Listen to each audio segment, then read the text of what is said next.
নমস্কার বন্ধুরা, আবারও চলে এসেছি আপনাদের সামনে নতুন একটি রেসিপি নিয়ে। এই শীতে আপনাদের জন্য একটা চটপটি রেসিপি নিয়ে চলে এসেছি। এই রেসিপিটির নাম হলো টমেটো চটপটে। উপকরণে লাগবে সর্ষের তেল, কাঁচা টমেটো, কালো জিরে, কাঁচা লঙ্কা, সাদা সর্ষে বাটা, নুন, হলুদ ও চিনি। তাহলে চলুন রান্নায় আসা যাক। প্রথমে কড়াই বসিয়ে তাতে পরিমাণ মতো সর্ষের তেল গরম করে নিতে হবে।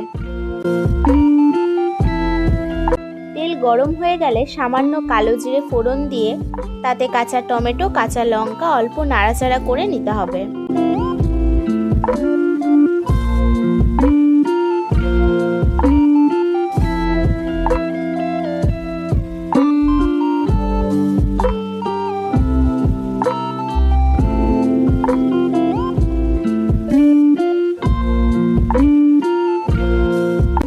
পরিমাণ মতো লবণ, হলুদ দিয়ে নাড়াচাড়া করে ঢাকনা দিয়ে ঢেকে দিলাম।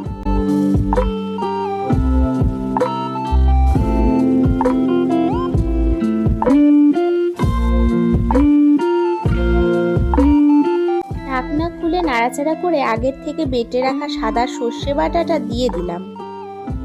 তাতে সামান্য জল দিয়ে অল্প পরিমাণে চিনি দিয়ে নাড়াচাড়া করে নেব।